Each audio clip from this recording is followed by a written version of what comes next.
할텐서울 복음방송 주안의 하나 2부 방송으로 이어집니다. 주안의 하나 2부에는 매일을 살아가는 힘을 얻는 존 맥어더 목사님의 Strength for Today와 은혜의 설교, 그리고 선교지에서 겪은 일들을 나누어주는 부르신 곳에서가 준비되어 있습니다. 먼저 존 맥어더 목사님의 Strength for Today 들으시겠습니다.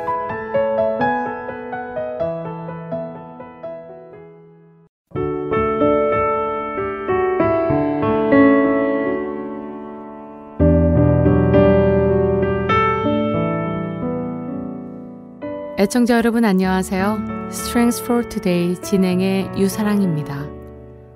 오늘의 제목은 이웃에게 복음 전하기입니다. 내가 진실로 내게 이르노니 오늘 내가 나와 함께 낙원에 있으리라. 누가복음 23장 43절 말씀입니다. 누군가에게 그리스도의 복음을 전하기에 절대적으로 불리한 상황이란 없습니다. 또 너무 늦은 때란 것도 없습니다. 예수님은 두 강도 사이에서 십자가에 못 박히셨습니다. 처음에는 두 강도 모두 구경꾼들과 마찬가지로 예수님을 조롱하였습니다. 그러나 누가복음에 의하면 시간이 지나며 한 강도의 마음이 확연히 바뀌었습니다. 그는 예수님이 죄가 없으신 분이라는 것을 알게 되었습니다. 그리고는 예수님을 향한 조롱을 멈추고 오히려 다른 강도를 꾸짖기 시작했죠. 그는 구원에 대한 자신의 갈급함을 표했습니다. 예수여, 당신의 나라에 임하실 때 나를 생각하소서라고 예수님께 간청했습니다. 자비로우신 예수님은 십자가 위에서 그 강도의 요청을 허락하시며 오늘 내가 나와 함께 낙원에 있으리라고 약속해 주셨습니다. 죽음 앞에 강도의 변화는 특별한 이야기입니다. 사람의 관점에서 볼 때 갈보리 십자가에서의 예수님은 설득력도 없고 호감 가는 분도 아니었습니다. 예수님은 철저히 거부된 채 죽어가고 계셨습니다. 심지어 제자들까지도 모두 예수님을 외면했습니다. 예수님은 연약하고 불명예스럽게 조롱과 수치를 당하는 것처럼 보이셨습니다. 그 누구도 십자가에 달리신 예수님을 바라보며 보라, 세상 죄를 지고 가는 하나님의 어린 양이로다 라고 선포하지 않았습니다. 자신이 그런 상황에 처해 있으면서도 지은 죄로 인해 형벌을 받고 있는 그 비참한 강도를 구원하시는 예수님을 이해하기는 어렵습니다. 그러나 우리 주님은 그 강도의 영혼에 대해 깊은 관심이 있으셨습니다. 잃어버린 자를 찾고 구원하러 오신 예수님이시기에 죄인들이 구원받는 것을 원하시는 예수님의 마음은 변함이 없으십니다. 구원받지 못한 영혼들을 위한 예수님의 관심은 우리가 다른 사람들에게 복음을 전할 가장 큰 모범과 원동력이 됩니다. 강도가 구원받은 사건은 구원에 대한 하나님의 주권을 명확히 드러냅니다.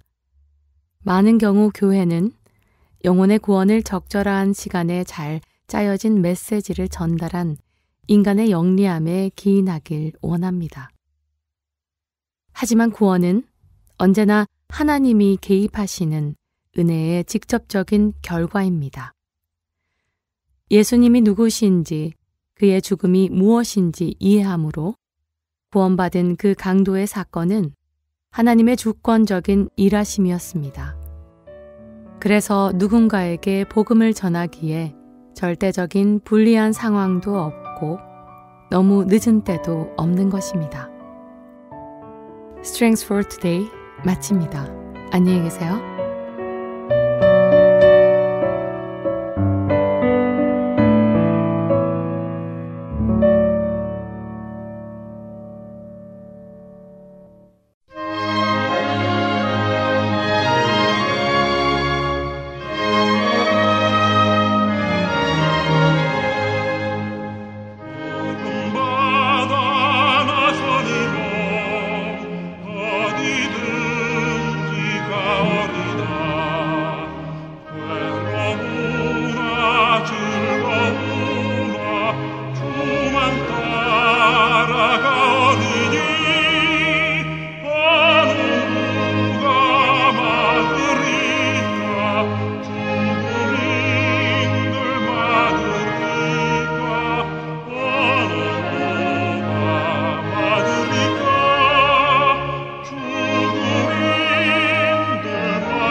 은혜의 설교를 이어드립니다. 아틀란타 한비전교회 이호셉 목사님께서 에베소서 6장 13절부터 17절을 본문으로 준비 없이 마귀와 싸우지 말라라는 주제의 말씀 전해주십니다.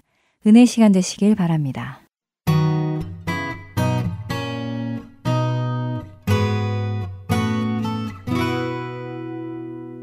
에베소 6장 말씀 본문 13절로 오늘은 17절까지 말씀입니다만 오늘은 영적 전쟁에 대해서 성경이 말씀하고 계십니다. 믿는 그리스도인들이 다 겪어야 될 전쟁에 대해서 말씀하고 있습니다. 근데 이 전쟁의 대상이 마귀다, 악한 영이다. 그러니까 여기 영이기 때문에 영의 특징이 뭐냐면 물리적이지 않습니다. 눈에 볼 수 없다는 것입니다. 그렇죠? 마귀를 눈에 보인다 그러면 뭐 싸우는 것이 훨씬 더 쉽겠죠. 제한적이고요. 그런데 피하면 되는 것이죠. 그런데 마귀가 눈에 안 보인다. 바이러스가 들어오는 것처럼 느낌도 없이 들어올 수 있다. 그 얘기 뭐냐면 그것이 존재가 영이기 때문에 그 영이 사람의 마음속과 생각 속으로 얼마든지 들어올 수 있다 하는 것을 전제하고 있습니다. 우리는 그리스도인이 되고 나서는 영적 전쟁 속에서 살아갑니다. 예수 믿는 사람은 영적 전쟁 속에 들어가지 않는 사람은 한 명도 없습니다. 그래서 누구든지 영적 전쟁 속에 부딪히게 되어 있다. 어느 분이 그러시더라고요. 예수 믿는 사람은 하나님의 홀리한 성령이 들어오셨고 성령이 내 안에 계시기 때문에 우리 성령이 있는 사람은 마귀가 들락날락 못한다. 절대로 못한다. 근데 성경은 그리 말씀하지 않습니다. 마귀에게 지지 말고 싸워서 잘 이기라고 말씀하시지, 그 얘기는 아예 마귀가 범죄 못하고 못 들어오니까 너는 마귀 밖에 있다고 말씀하시는 것이 아닙니다. 마귀를 조심하라고 말씀하시고 마귀를 싸워서 이기라고 말씀하시는 겁니다. 그 이유는 뭐냐면 기독교인들도 이 몸을 벗는 날까지는, 새 몸을 받고 예수님과 함께 하늘나라에 있는 날까지는 반드시 전쟁을 겪어야 한다. 근데 이것이 한 번 겪으면 끝나는 전쟁이 아니라 늘 계속되는 24시간 전쟁이다 하는 것입니다. 만만치 않은 전쟁인 걸 알 수 있습니다. 보이지 않는 상대와 장기간에 걸쳐서 24시간 끊임없이 씨름하는 전쟁이기 때문에 결코 쉬운 전쟁은 아니다. 오늘 그런데 이 전쟁에서 지게 되면 그 결과는 참혹합니다. 육신적인 전쟁과 총을 들고 싸우는 전쟁 속에서 총을 맞고 칼을 맞고 그러면 쓰러져서 결국 죽는 것처럼 이 영적 전쟁의 결과도 참혹할 수 있습니다. 내가 믿음을 잃어버리고 파괴되고 그대로 이 세상에서 복이 없는 사람으로다가 세상을 끝날 수도 있다 하는 그 위험성도 여전히 있다 하는 것을 알 수 있습니다. 오늘 이런 전쟁을 이기도록 하나님께서 주신 말씀이 오늘 에베소 6장에 나와 있는 오늘 본문 말씀이라고 믿습니다. 이 전쟁을 이기기 위해서 13절에 시작해서요. 하나님의 전신갑주를 취하라. 이는 악한 날에 너희가 능히 대적하고 모든 일을 행한 후에 서기 위함이라. 그러면서 말씀하신 게 뭐니까 이 영적 전쟁을 이기기 위해서는 반드시 해야 되는 게 전신갑주를 취하라. 우리 한국말로 취하라 그랬습니다만 사실은 그대로 번역하면 전신갑주를 입어라 하는 것이 맞는 것 같습니다. 그래서 사도 바울은 이것을 설명합니다. 14절에서부터 이하에는요. 그런즉 서서 진리로 너의 허리띠를 띠고 의의 호신경을 붙이고 평안의 복음에 준비한 것을 신을 신고 모든 것 위에 믿음의 방패를 가지고 또 구원의 투구와 성령의 검을 가져라. 구체적으로 얘기합니다. 그러니까 쉽게 생각하면 로마 군인이 전쟁을 나갈 때 그 모습을 그대로 그린 거죠. 허리띠를 뜹니다. 제일 먼저. 근데 이 허리띠는 신받으라고 띠는 거죠. 가늘은 멋스러운 그런 요즘의 허리띠가 아니라 전쟁할 때 쓰는 신받는 거죠. 마치 그 역도 선수가 큰 역띠를 들어올리기 위해서 허리에 큰 가죽띠를 메고 끙 올릴 때 힘을 받기 위해 쓰는 것처럼 튼튼한 허리띠를 얘기하는 것 같습니다. 그 다음에 의의 흉패를 붙일 때 흉패는 이게 브레스트 플레이트라는 것이 예전에는 갑옷을 입고 쇠로 만들거나 쇠사슬로 만든 것들로 이제 그 중요한 기관들을 가리기 위해서 입는 갑옷이죠. 그리고 평안의 복음에 준비한 신발을 신어라. 신발도 중요하다. 전쟁에 신발 나쁘면 집니다. 제가 언제 한번 보니까 베트남에서 전쟁을 하다가 미군이 붙잡혔어요. 포로가 되어갖고 포로 생활을 아주 혹독한 생활을 하다가 탈출했습니다.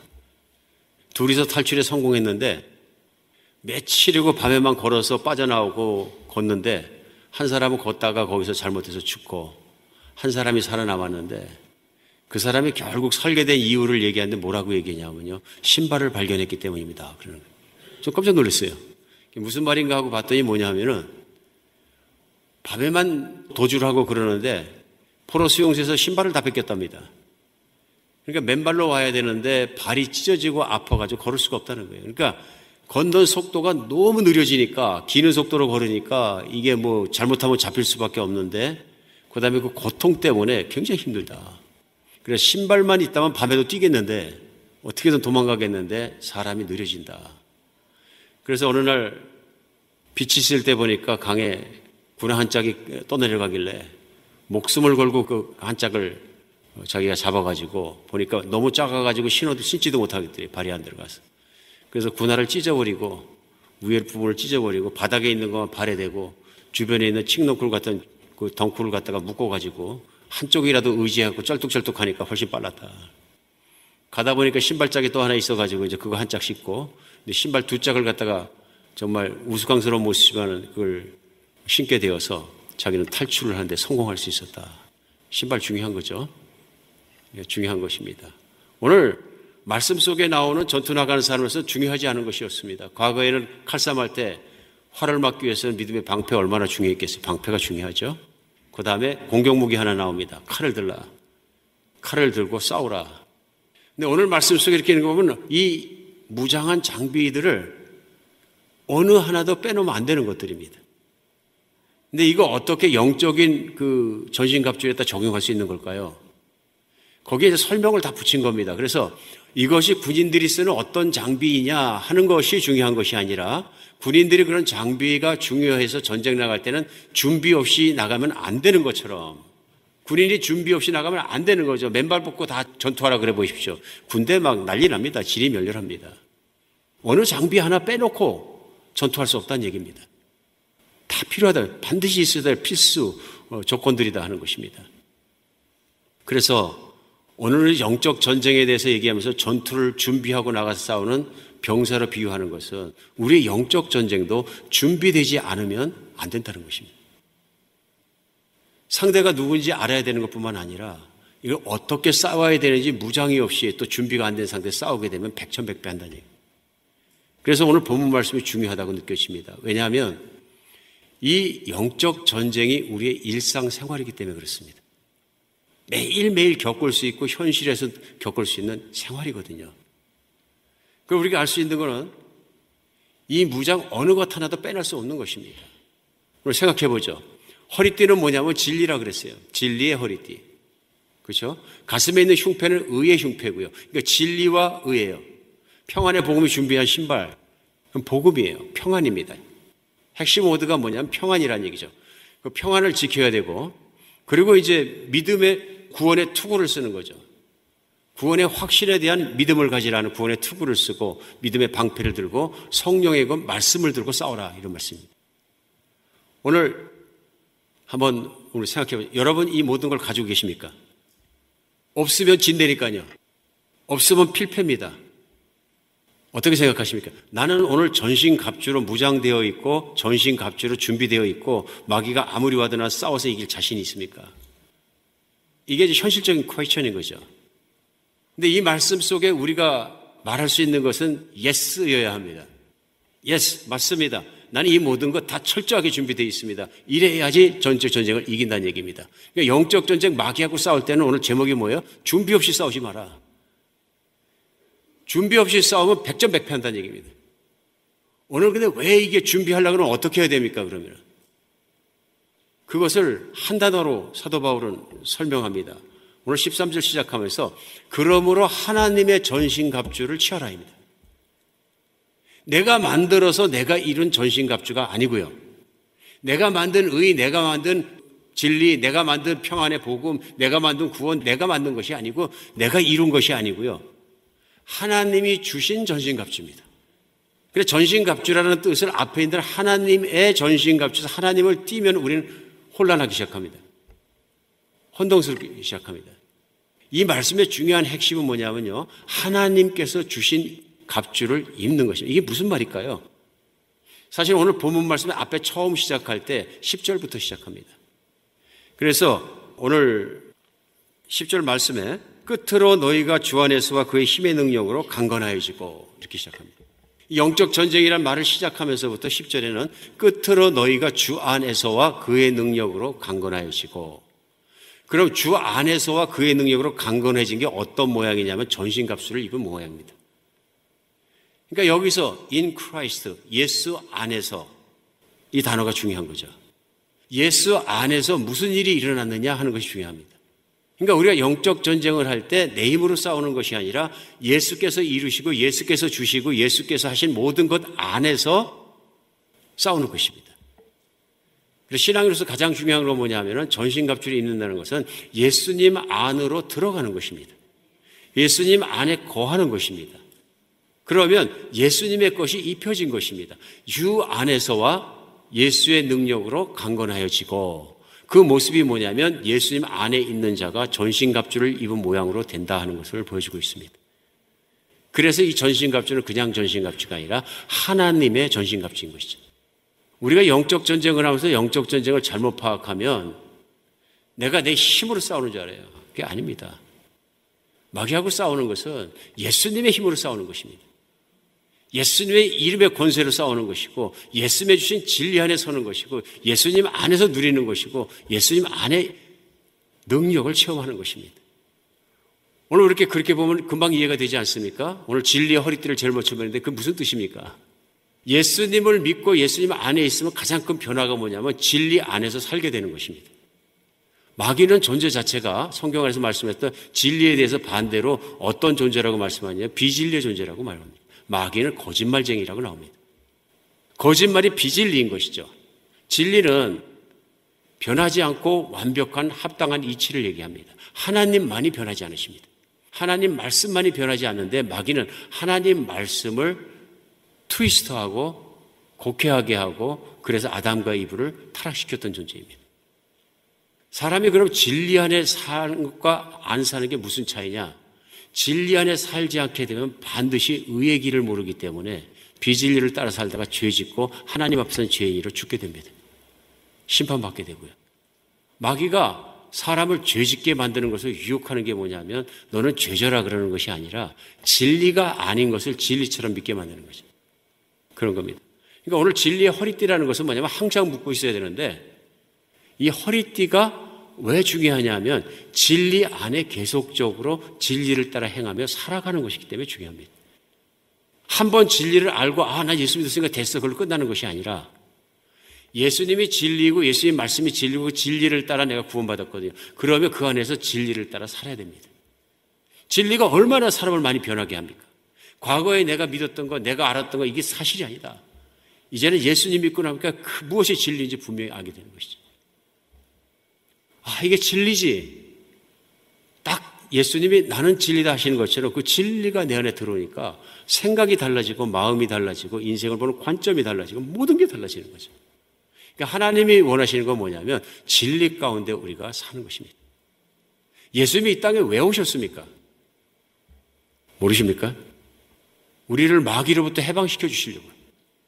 요한일서 3장 8절에요.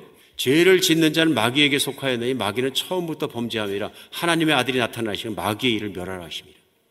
마귀의 일을 멸하라 하십니다. 승리하시고 십자가에서 마귀를 멸하신 거죠. 그래서 진리를 따라 의의 길을 따라 살아갈 수 있도록 믿는 사람마다 그 길을 열어주신 거죠. 히브리서 2장 14절로 15절에도요. 자녀들은 혈과 육에 속하였으며 그도 또한 같은 모양으로 혈과 육에 함께 지니심은 죽음을 통하여 죽음의 세력 잡은 자 곧 마귀를 멸하시며 또 죽기를 무서워함으로 한평생 매어 종로로 타는 모든 자들을 놓아주려 하십니다. 마귀의 종로로 타는 거예요. 거짓말이에요. 그럼 예수 믿고 나서는 그때 이제 진리를 알아가지고 구원받았으니까 믿고 나서는 진리 허리띠 계속 안 매도 됩니까? 아닌 거죠. 24시간 묶어야 되는 거죠. 왜 그렇습니까?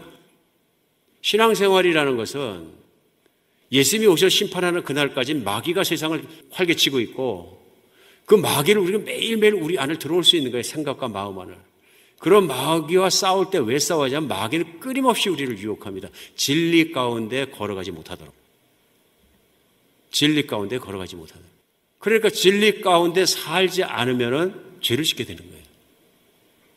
요한 3서에 보면은 사도 요한이 가요란 장로, 교회 장로에게 편지를 하면서 이런 내용을 씁니다. 사람들이 와서, 형제들이 와서 내가 가요 장로가 진리 가운데 행한다 하는 말을 들으니 내가 참 기쁘다. 그러면 하나님의 자녀들이 진리 가운데 행하는 것보다 더 기쁜 일은 없다. 그만큼 진리 가운데 살아가는 게 중요한 것입니다. 왜냐하면 세상을 따라가게 되면 비진리를 따라가는 거예요. 여러분, 이제 신앙생활 좀 하다 보면 TV 많이 보다 보면 이제 죄책감을 좀 갖습니다. 그렇죠? 예를 들어서 요즘에 일도 별로 없고 뭐 그러니까 TV 좀 보자 그래가지고 연속극 시리즈로다가 뭐 몇 편까지인지 모르겠는데 굉장히 길은 걸 다 보고 그러고 나서 또 보고 계속 그러다 보니까 거기 맞들려가지고 계속 그것만 봤어. 일주일 내내.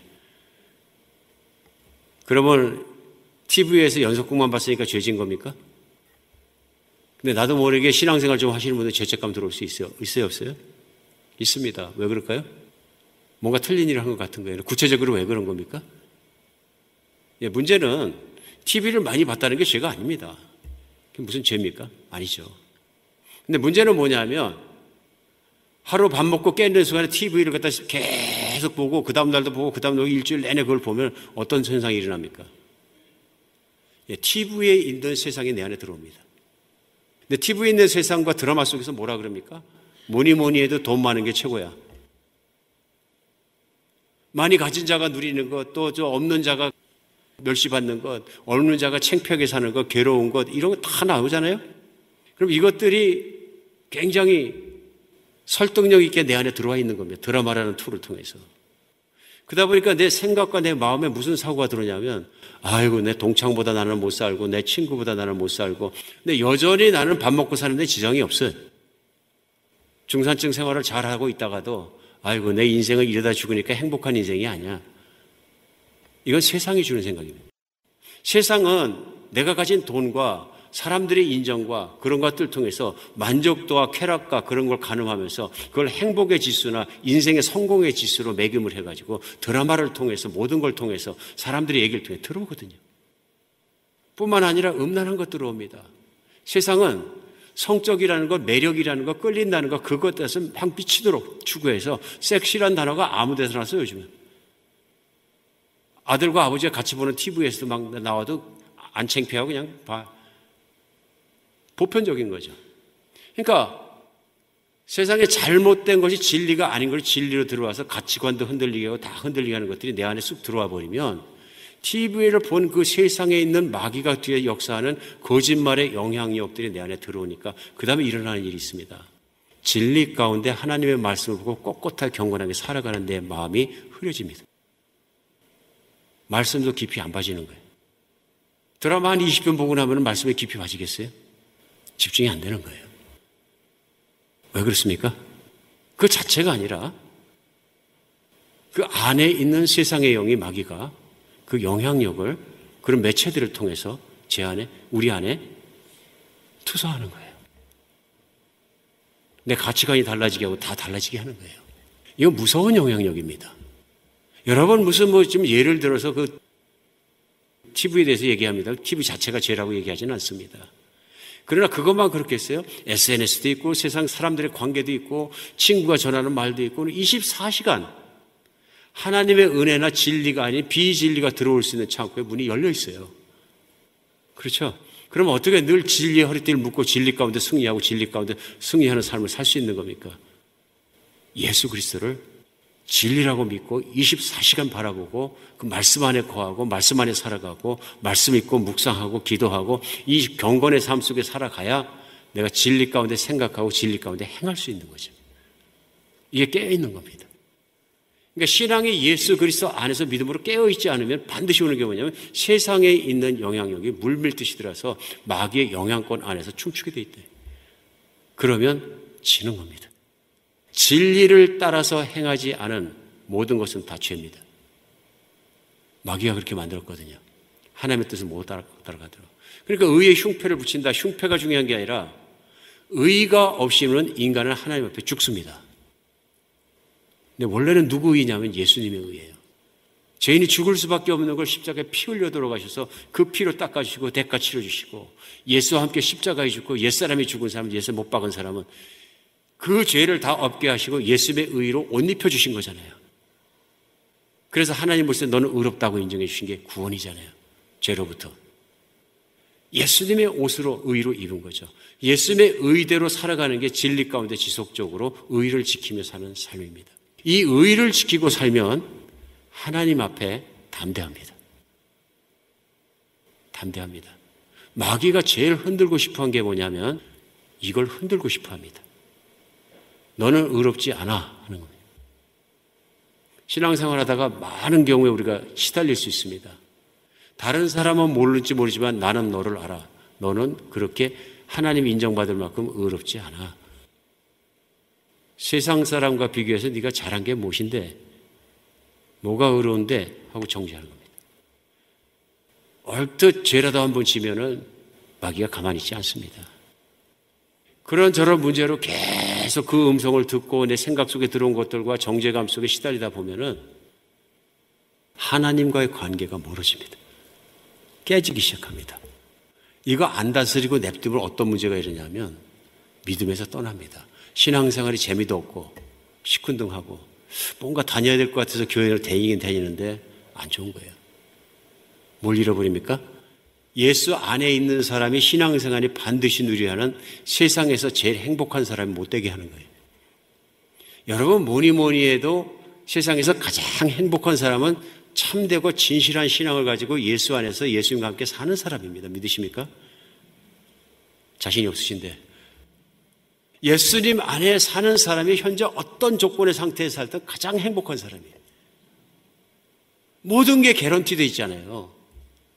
창조자 하나님이 그 아이들의 생명을 걸면서까지 개런티해 주신 게 내 안에 성령의 인치심으로 있고 분명하게 있고 하나님을 향한 하나님의 사랑이 내가 확신된 사람만큼 행복한 사람이 어디 있어요? 안정감 있고 기쁘고 평안하고 행복한 거죠.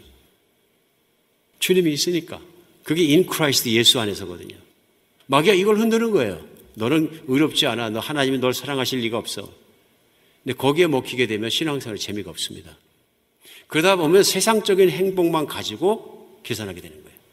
세상 사람 똑같은 거 얼마나 가졌는지, 얼마나 누리는지, 얼마나 성취했는지, 얼마나 이뤘는지 그거 가지고 내 인생을 잣대질하면서 살다 보니까 마치 세상에서 끝인 것처럼 인생을 살아보니까 세상 사람 똑같아지는 거죠. 그러면 예수 좀 믿는 사람은 어떻게 되는지 아세요? 세상에서 제일 불행한 사람이 됩니다. 왜요? 실패한 거예요. 신앙생활이.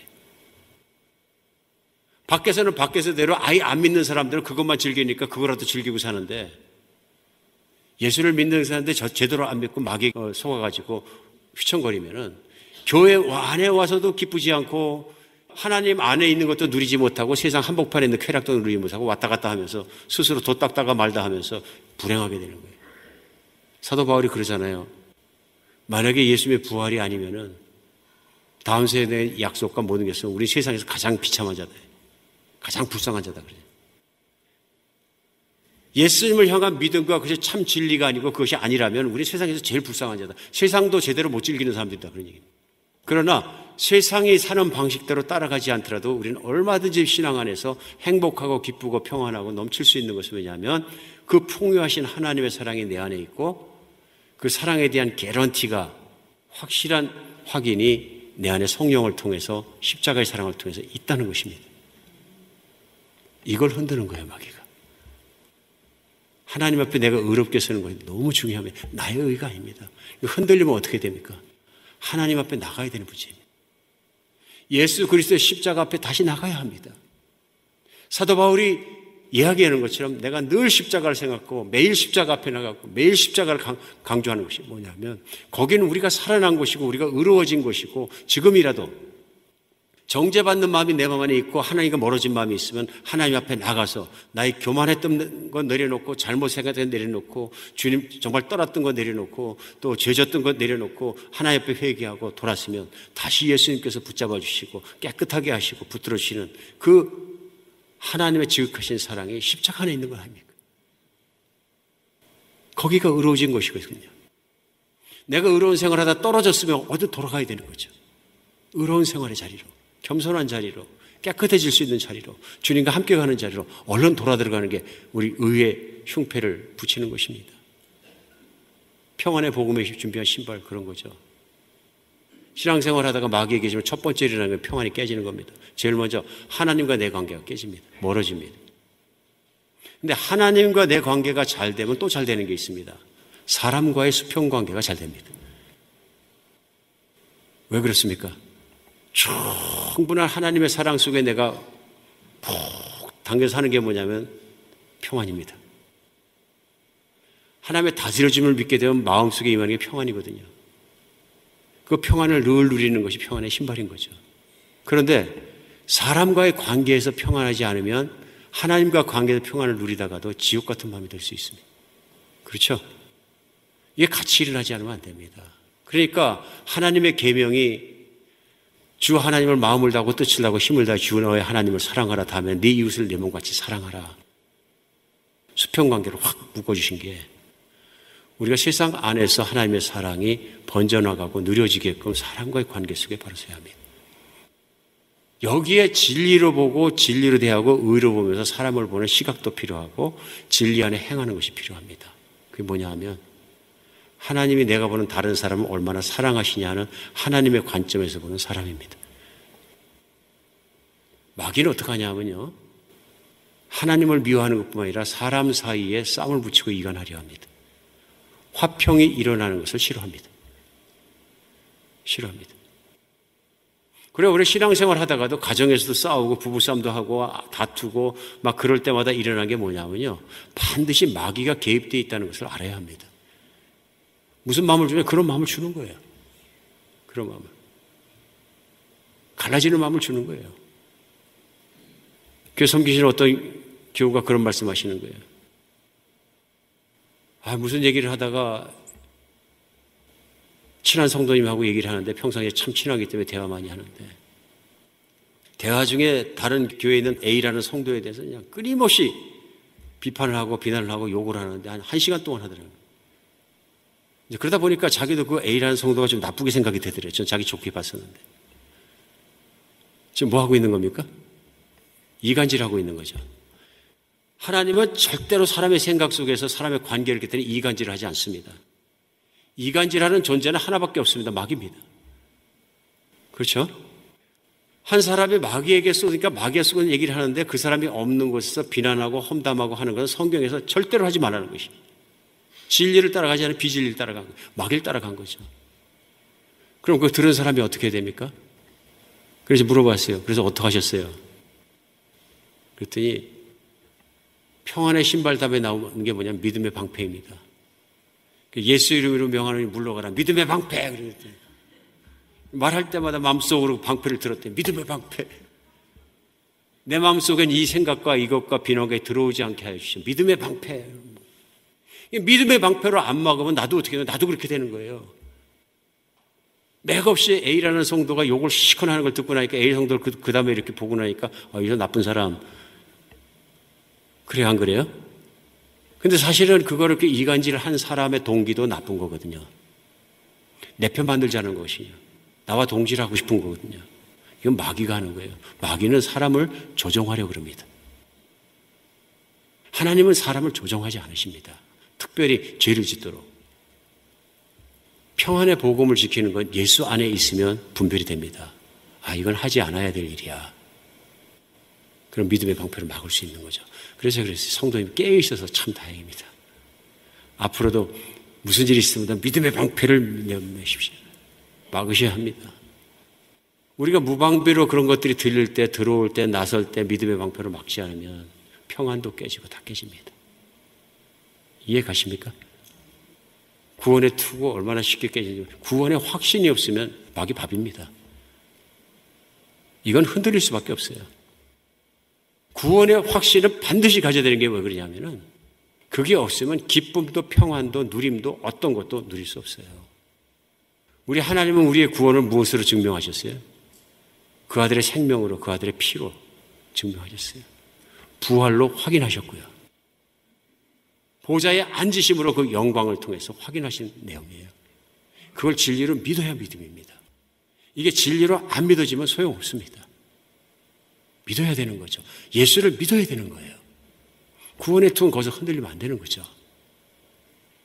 예수 잘 믿어야 된다. 오늘 영적 전쟁의 가장 중요한 요체는 뭐냐면요, 예수님을 믿는 믿음이에요. 그럼 예수님 안에서 다 주어진 것들이에요.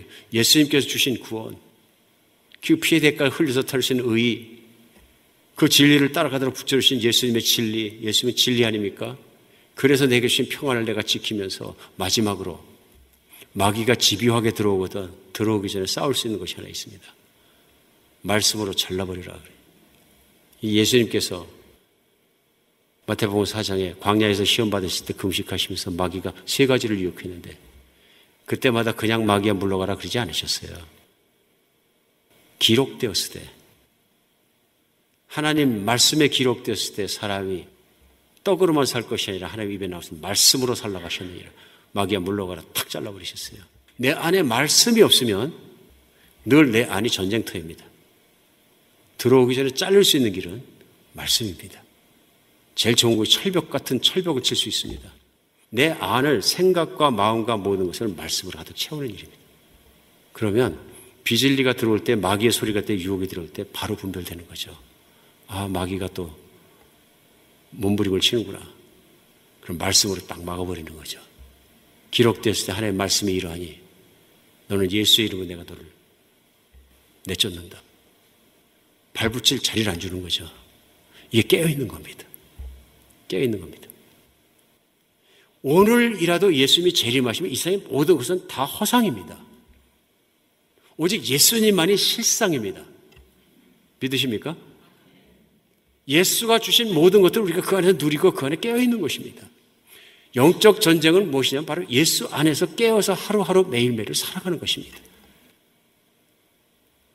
오늘 우리 영적 전쟁이 있다는 것 알고 살아가는 여러분과 제가 되었으면 좋겠습니다. 이 영적 전쟁은 하루도 빠짐없이 계속되고 24시간 우리는 주님을 바라보아야 합니다. 말씀을 묵상해야 하고 주님과 함께 기도해야 되고 주님의 임재를 내가 분명히 붙잡고 살아야 하고 주님과 함께 승리해야 합니다. 우리의 승리는 믿음에 있고 우리 주님에게 달려 있습니다.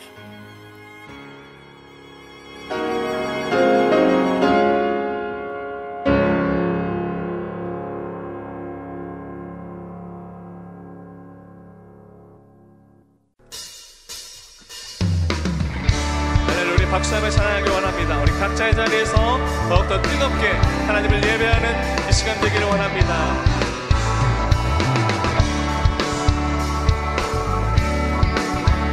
우리 승리 되신 주님의 이름을 따라가며 함께 고백합시다. 믿는 사람들은 주의 군사니 앞서가신 주를 따라갑시다. 우리 대장 예수 길을 들고서 적정하는 곳에 가신 것 보라. 믿는 사람들은 주의 군사니 앞서가신 주를 따라갑시다. 승리의 주님의 이름을 함께 찬양하길 원합니다. 선포합시다. 원수마귀 모두 쫓겨가기는 예수 이름 듣고 겁이 나리라.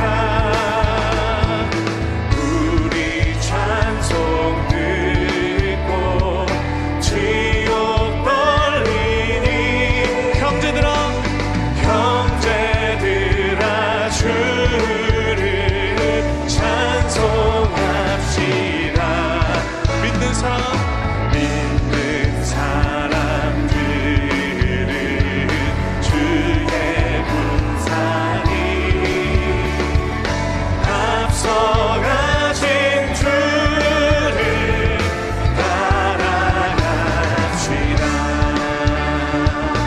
교회의 머리 되신 예수 그리스도 이름을 함께 송축하며 나아가기 원합니다. 세상 나라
군사 되신 모든 성도들을 이 시간 더욱더 뜨거운 박수로 주님의 이름을 송축하며 나아가기 원합니다. 우리에게 승리 되신 우리 앞서가신 주님의 이름을 다시 한번 선포합시다. 백성들아 와서 함께 모여서 우리 모두 함께 쾌가 부르세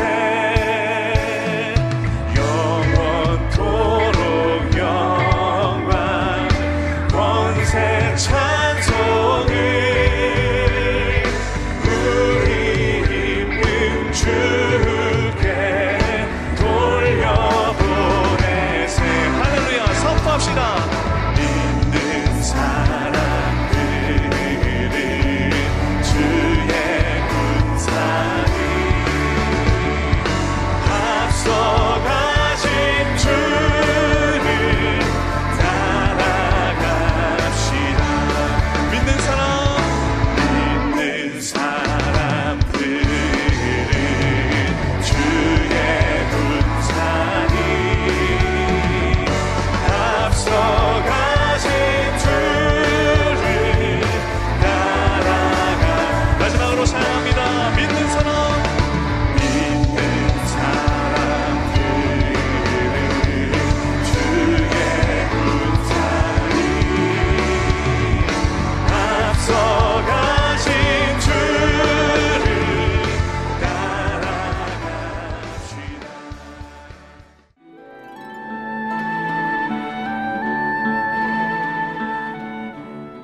안녕하세요. 봉사자 김혜선입니다.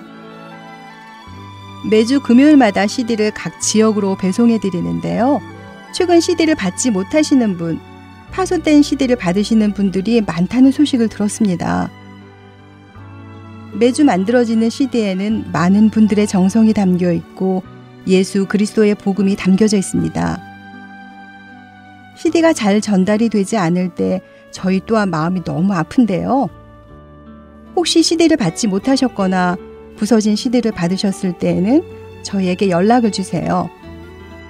사무실 전화번호 602-866-8999입니다.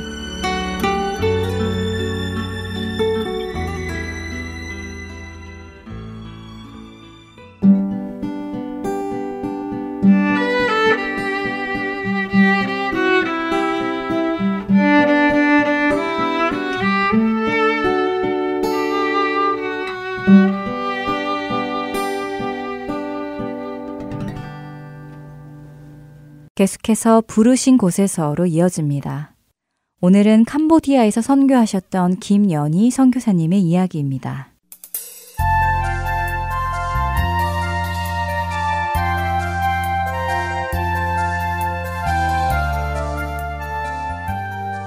선교지에서 처음 남편을 만났을 때 꿈만 같았습니다.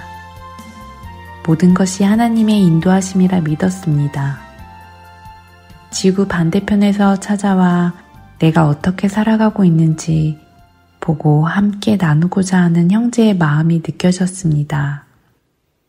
캄보디아 공항에서 만나고 3박 4일 동안 선교지에 함께 있었지만 선교팀이 와 있었고 여러 사역들로 대화 나누기가 어려웠습니다. 선교팀의 일정에 따라 함께 동행하며 시간을 같이 보냈습니다. 얼굴 한번 보지 않았던 저를 만나러 멀리서 왔는데 둘만의 시간을 갖는 것이 어려웠습니다. 시차 적응하느라 전혀 다른 환경이 불편하고 힘들었을 텐데 적응하려고 노력해주는 모습에 참 고마웠습니다. 쉬는 시간에는 캄보디아 아이들이 치는 통기타들을 수리하고 아이들에게 기타를 가르쳐주는 모습을 보면서 감사했습니다. 3박 4일 동안 형제를 더 알아가고 싶었고 만나면 해주고 싶었던 이야기와 많은 일들이 있었는데 바쁜 선교팀 일정으로 아무것도 해주지 못했습니다. 그렇게 마음 한켠에 미안함과 아쉬움이 쌓여갔습니다. 이렇게 떠나보내면 언제 다시 만날 수 있을지 모르지만 이 사람과 결혼하고 싶다라는 생각만 들었습니다. 떠나기 전날 선교팀 일정 중에 축구 시합이 있었습니다. 맨발로 골목길에서 축구를 하는 아이들을 보며 교회 축구팀을 만들었고 정기적으로 아이들을 인조 잔디가 있는 축구장에 데려가 맘껏 뛰놀게 해주고 싶었습니다. 선교팀이 오면 함께 축구 시합도 하며 교제의 시간을 보내는 하나의 사역이었습니다. 몇 년에 걸쳐 아이들이 사부를 모으고 교회에서 사부를 지원해 주어 축구 유니폼을 맞춰 주었습니다. 축구화도 오랜 시간 함께 헌금하여 사주었습니다. 그렇게 만들어진 축구팀이었기에 축구장만 가면 아이들이 너무 행복해하고 그 행복해하는 모습을 보며 감사 기도가 저절로 나왔습니다. 아이들이 행복해하는 모습을 선교팀과 형제에게도 보여주고 싶었고 함께 은혜를 받았으면 했습니다. 축구장에 도착해 먼저 함께 찬양하고 기도의 시간을 갖는데 그날따라 현지 리더가 제게 대표 기도를 부탁했습니다. 대표 기도를 하고 눈을 떴는데 형제가 제 앞에 무릎을 꿇고 반지를 내밀며 프로포즈를 했습니다. Will you marry me? 순간 꿈을 꾸는 것 같아 아무 대답도 할 수가 없었습니다. 그렇게 망설이는데 캄보디아 아이들과 청년들의 행복한 눈망울들이 보였고 모두가 진심으로 축복해주고 있다는 것이 느껴졌습니다. 반지를 받는 순간 캄보디아 어린아이와 청년들이 환호성을 지르며 함께 기뻐해 주었습니다. 항상 딸처럼 저를 생각해주는 우리 여전도의 어머니들은 달려와 안고 눈물을 흘리며 축복해 주었습니다. 그동안 동네에는 참 많은 루머가 있었습니다. 10년 넘게 그 마을에 살면서 결혼도 안 하고 남자친구도 한 번 없었던 저를 무슨 문제가 있는 거 아니냐는 등 이야기들이 많았습니다. 남자친구를 처음 보고 믿지 않는 동네 사람들이 하나님을 믿는 사람은 다르다고 이야기한다며 청소년들이 어떻게 형제를 만났는지 제게 물어왔습니다. 그동안 청소년들의 이성 문제가 발생하면 어떻게 신앙 안에서 교제해야 하는지 상담해주고 싶어도 쉽지가 않았습니다. 청소년들이 교제하고 상처받아 극단적인 행동을 하는 일들이 있었기에 그때마다 어떻게 위로해주고 지도해야 할지 항상 고민이 되었습니다. 그 어떤 말을 하지 않아도 캄보디아 청소년들이 기도하면서 자기도 크리스천을 만나 결혼할 것이라고 하였습니다. 불교 국가에서 기독교인으로 살아가는 것은 큰 용기가 필요합니다. 학교에서도 직장에서도 기독교인임을 드러내면 왕따가 되기 때문입니다. 특히나 명절에 친척들을 만나 가족 전체가 불교 사원에 가서 복을 비는데 그런 행사를 참석하지 않으면 가족 간에 불화가 생기기도 했습니다. 양가가 기독교인이 아니라면 기독 예배로 결혼을 하기가 쉽지 않았습니다. 캄보디아 전통 결혼식은 절에서 중들이 와서 주례를 해주며 복을 빌어주기 때문입니다. 학생들이 기독교인과의 교제를 축복해주며 모델로 삼아주는 것이 너무나 기쁘고 감사했습니다. 배우자를 위해 오랜 시간 기도하며 기다려왔던 것을 우리 학생들도 알기에 함께 더 기뻐할 수 있었습니다. 형제와 짧은 캄보디아에서의 만남을 통해 결혼을 약속하며 언제 다시 만날지 모른 채 헤어져야 했습니다.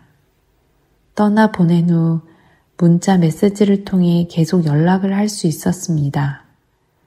연락을 하면 할수록 이 사람이 나의 배우자가 되었으면 하는 바람이 생겼습니다. 하지만 무엇을 어떻게 해야 할지 막막했습니다. 서로 살고 있는 곳이 너무 멀었고 미래에 대한 이야기를 나누면 말문이 막혔습니다. 마음 한켠에 형제가 캄보디아로 와서 같이 사역하면 좋겠다라는 생각이 있었지만 형제 또한 미국에서의 삶이 있기에 둘 중 한 명은 자신의 것을 내려놓아야 했습니다. 당시에 할 수 있는 것은 기도하며 하나님께 인도하시는 대로 따르기로 기다려야 했습니다.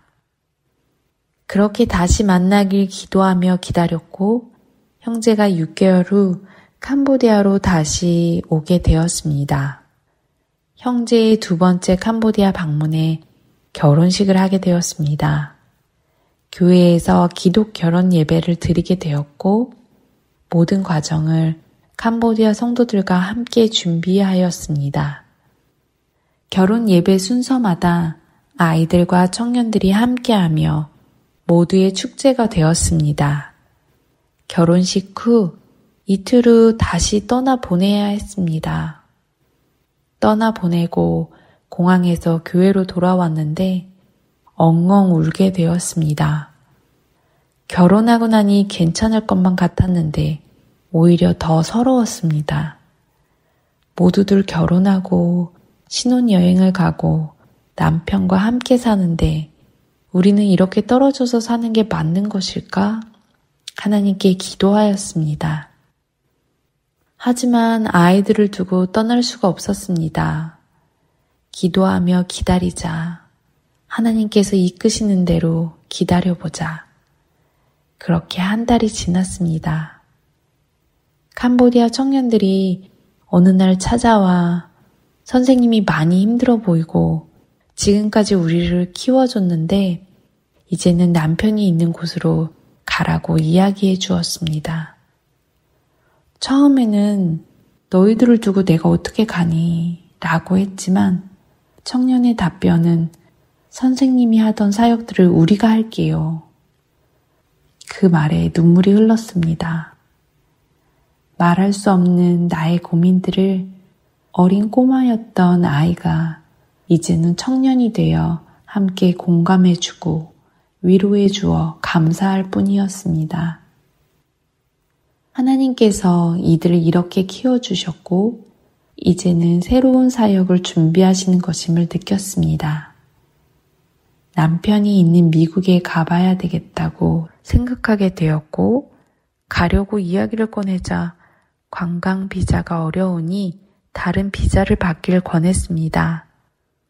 남편이 영주권을 받기 위해 마지막 서류를 넣어야 하는데 우리가 어디에 있어야 할지 몰라 계속 기도하며 기다리고 있었던 것이었습니다. 남편도 선교지에 있는 저를 잘 알기에 쉽게 이야기를 꺼내지 못하고 기도하고 있었습니다.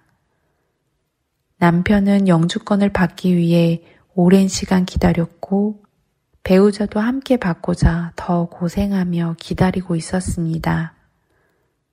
비자 진행 과정을 통해 이제는 남편 옆으로 가야겠다는 마음이 들었습니다. 비자를 받기 어려울 것 같다는 이야기를 들었지만 일사천리로 너무나 쉽게 길이 열렸기 때문이었습니다. 비자를 받고 남편을 만나러 미국으로 갔을 때 선교지에 비워진 나의 자리를 캄보디아 청년들이 너무나 멋지게 잘 감당해 주어 하나님께서 모든 것을 다 예비하고 계셨음을 느꼈습니다. 하나님께서 캄보디아 사역을 많은 축복 속에서 정리할 수 있도록 인도해 주셨습니다. 12년 동안 함께 울고 웃었던 아이들과의 헤어짐은 너무나 가슴 아팠고 눈물이 멈추지 않았습니다. 떠날 수 없을 것만 같았지만 아이들의 사랑으로 캄보디아 선교지에서 미국으로 파송되었습니다. 떠날 당시에는 1년 후에 다시 돌아갈 거라 생각했지만 올해로 5년째 미국에 거주하고 있습니다. 선교지에서만의 선교가 아닌 일상에서의 선교가 얼마나 중요한지 매일의 삶 속에서 느끼며 이곳에서 해야 하는 일들을 구하며 살아가고 있습니다.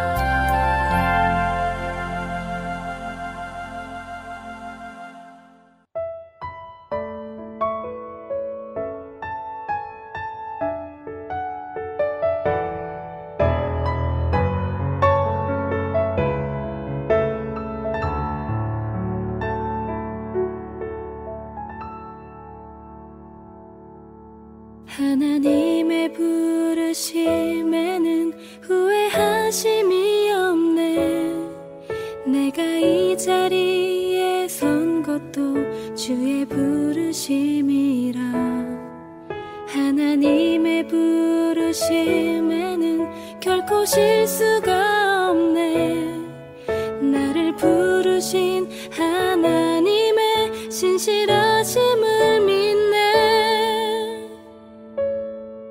작은 나를 부르신 뜻을 나는 알 수 없지만 오직 감사와 순종으로 주의 길을 가리라. 때론 내가 연약해져도 주님 날 도우시니 주의 놀라운 그 계획을 나는 믿으며 살리. 날 부르신 뜻 내 생각보다 크고 날 향한 계획 나의 지혜로 증량 못하나 가장 좋은 길로 가장 완전한 길로 오늘도 날 이끄심이네.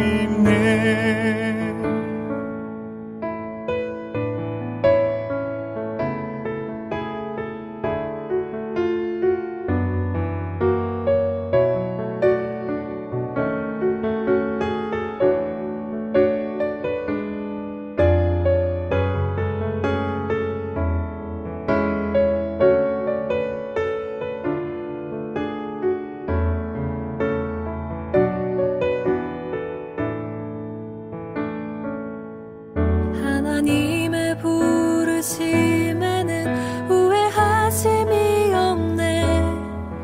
내가 이 자리에 선 것도 주의 부르심이라. 하나님의 부르심에는 결코 실수가 없네. 나를 부르신 하나님의 신실하심을 믿네. 작은 나를 부르신 뜻을 나는 알 수 없지만 오직 감사와 순종으로 주의 길을 가리라. 때론 내가 연약해져도 주님 날 도우시니 주의 놀라운 그 계획을 나는 믿으며 살리. 날 부르신 뜻 내 생각보다 크고 날 향한 계획 나의 지혜로 증량 못하나 가장 좋은 길로 가장 완전한 길로 오늘도 날 이끄심이네.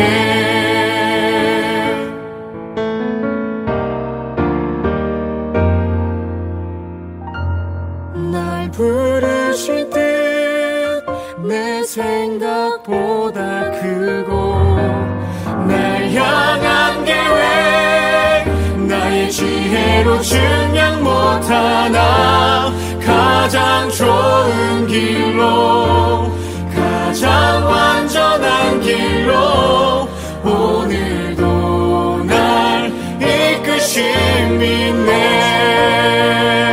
내 생각보다 크고 날 향한 계획 나의 지혜로 증량 못하나 가장 좋은 길로 가장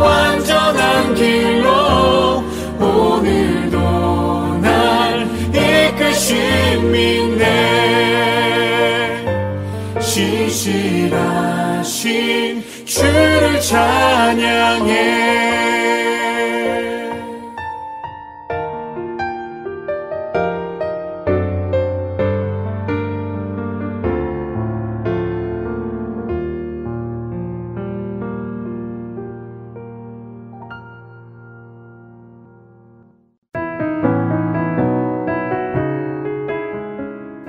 주안의 하나 2부 준비된 순서는 여기까지입니다. 계속해서 주안의 하나 3부로 이어집니다. 주님의 말씀을 더 알아가는 시간 되시길 소망하며 2부 순서 여기에서 마치겠습니다.